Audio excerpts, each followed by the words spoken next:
What's up, guys? It's your boy Mr. Rockoff Johnson here with another video.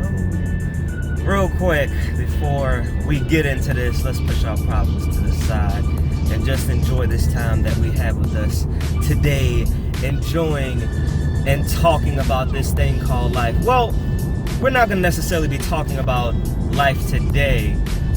We're going to be talking about something that's happening in our lives right now, right? Real quick, even though this is not my merch, I just threw this on, and don't mind me looking all busted right now. I'm actually growing out my facial hair for a skit in another video that I'm going to make at some, well, not at some point, but when I make it.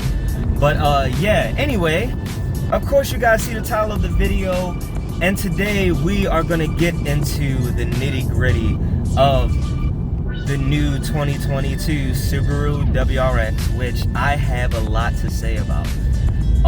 Now, of course, if you're watching this video, and if you're not, if you're new to my channel and if you know anything about cars, you can tell that this obviously isn't a WRX. And you're probably wondering, how can I be talking about the WRX? Well, here's a little backstory about me real quick. I have a turbocharged FRS.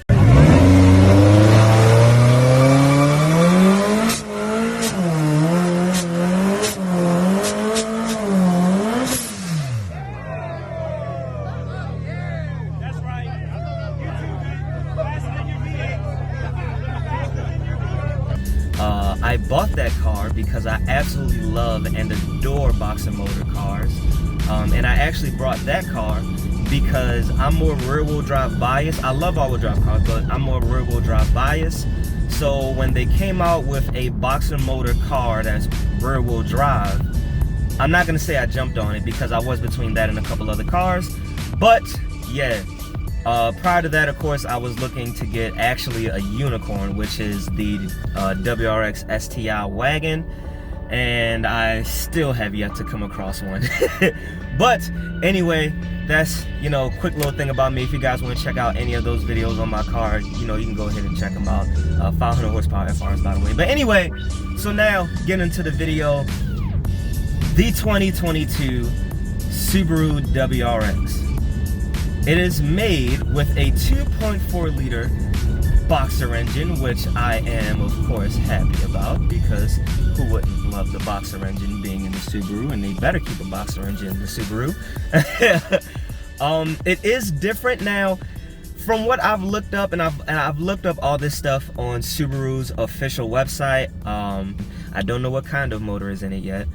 If I had to take a guess, I would think some variant of the FA20, which is the motor that's in the current generation WRX, and in the FRS, although it's a different FA20 from what's in my car, and the BRZ, of course, versus like the new one. The FA20 that's in my car is a 2-liter direct injection,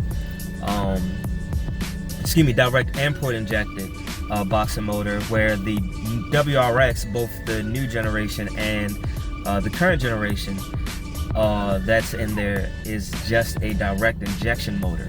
Now the differences between them I don't know yet, of course, so we're gonna go ahead and speed past that. Now I did see somewhere, which is what made me go to Subaru's official website, I did see somewhere where people were actually talking about the car only coming in the not dual clutch, but CVT automatic transmission, and that's not true. They do come in that transmission, but they still have the stick as an option. If I'm not mistaken, it is a 6-speed manual transmission. Not sure if it's an older generation or a newer generation transmission, because of course we don't have all that yet. All right, and here we go. Here's the traffic. This is why I chose to do this video now while I'm driving. Real quick, Brad, aka 2Fitted, make sure you guys go check out his YouTube, follow him on Instagram and Facebook and all that, follow the Fitted Squad, make sure you check out his merch as well after you check out mine. He is actually the one to thank for this video, because he hit me up asking me, like, you know, what I thought about it. And you know, I asked, you know, I told him, but I asked him, like, you think I should make a video? And he was like, yeah, I think you should, because, you know, you love boxer motors and you do have a boxer motor car. And I was like, huh, that's a very good point. All right, cool beans. So thank him for this video. So far as my personal opinions on the motor And the transmissions, I mean, they're exactly what I figured they would be. What's going to be the huge shock to me is what they use for the STI, because even though this current generation WRX uses an FA20, the STI uses the same EJ, what is it, EJ25 that's in it. If I think that's the name of the motor. I'm pretty sure. Either way, it's the EJ motor. It uses that same EJ motor. So that'll be a shock for me, but this wasn't a shock for me with them, you know, keeping it with the FA20. And the automatic transmission, you know, it's either here or there. But at that point, it's preference, because I don't believe what anybody says about automatics, because we all know that I have a 500 horsepower FRS with a turbo that definitely puts people out their misery and does numbers. So, hey. But the nitty-gritty of what I want to talk about are the looks of the car.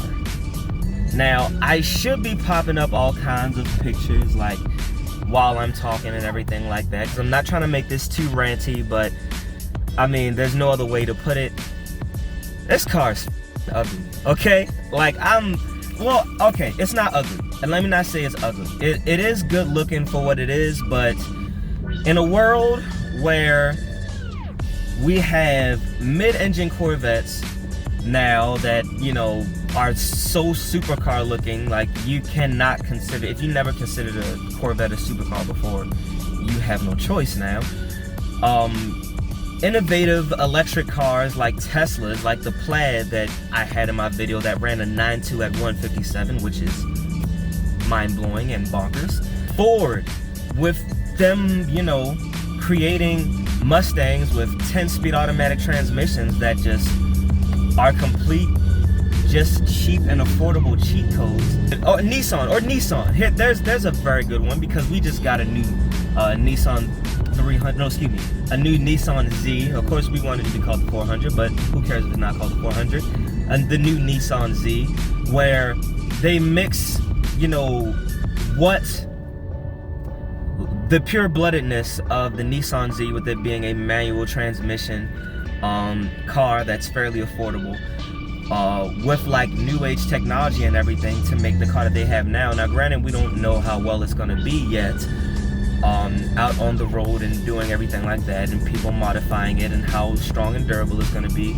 But that's going to be something that's, you know, down the line, that's besides the point that I'm making right now, because the styling on the Z is absolutely gorgeous. So you're probably wondering to yourself, I like the styling on the Z with how new it looks and everything. I like the styling on the Corvette, and I do like the new Mustangs. Why don't I like this new car? It looks like nothing but a cheap racer gimmick, okay? There is literally no other way I can put it that I want to say it. It's a cheap racer gimmick. Why give us, you know, a more aggressive body Subaru sedan, you know, with fender flares and all that kind of stuff, like basically a wide body, and make it plastic like that, and make the rear bumper almost completely plastic, if it's not all the way plastic? Like, I just think it looks cheap, and it's like a slap in the face. One of the main reasons why I love WRXs and I love STIs is because you get a boxer motor car, which is a 4-cylinder, aggressive sounding motor, in a practical package like a 4-door sedan, or in my case with me wanting the wagon, or you get it in a wagon hatchback design like my daily here,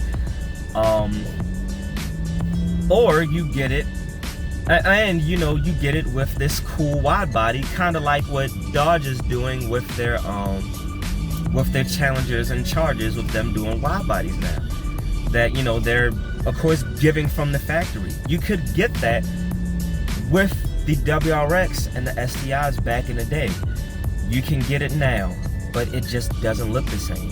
Like, with it not having, you know, all of its body panels, you know, completely one color. Like, it just looks cheap. It just looks cheap. I don't like it. I don't like the way that the back is. The back, and please tell me if you agree or not, but the back looks like a Honda. It looks like, I think, what is that, like the 2014, 2016, like Honda Accord coupes? Like, come on now. Like, I don't I don't know who designed it. And then looking at it versus, look at the thumbnail. Looking at it versus the concept, like, Subaru is known for making these crazy, beautiful concepts and then giving us blue balls later. But this is just terrible. I'm a huge fan. Like, bottom line, I'm a huge fan. And I just feel like this was a disappointment. Like, it's just not aesthetically pleasing. And it's not one of the things I think is gonna grow on me. You know, there are certain cars that grew on me. I didn't like the newer S550 Mustangs. They grew on me.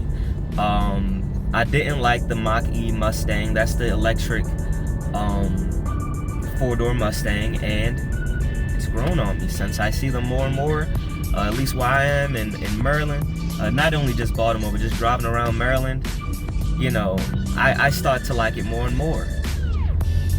This is one car that I am gonna admit, it's never gonna grow on me. I'm not a fan of it. I just can't wait to see what the aftermarket community does to it.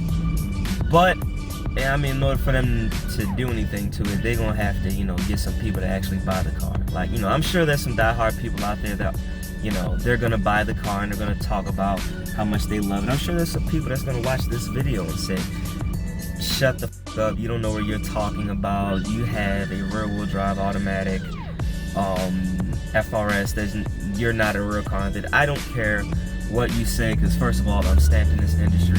Second of all, this is my opinion. You know, am I happy in a world where Mitsubishi took away the Evo and a lot of our sports cars are being taken away?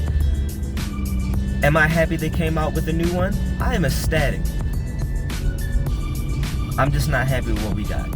You know, if you're gonna give us this, you know, sports sedan, classic, you know, dabbling in rally and all that kind of stuff. Like, I get it, rally, so you got like maybe like the plastic guards on it, but like, come on, man, come on. I'm pretty sure you guys know what I'm saying. Let me know down in the comments what you guys think.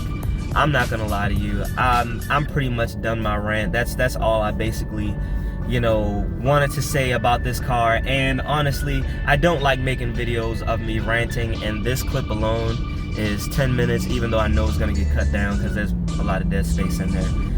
But yeah, let me know what you guys think in the comments. If you think what I'm saying is complete horseshit, or, you know, if you agree with what I say, or if you don't, or if, you know, you're totally fine with my opinion, and if, you know, you want to give your opinion on what you think about the car, let me know down in the comments, man. Because I always love having these kinds of discussions. That's too dark. I always love having these kinds of discussions with you guys. But yeah, if you're not subscribed, be sure to subscribe. Make sure you get the merch. Merch link is down in the description below. Again, this is not mine, but my merch is definitely dope and down in the description.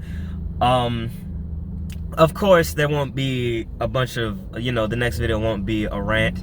I'm pretty sure there'll be some racing, because I still have some videos to upload from Capital Raceway if I haven't already uploaded them yet.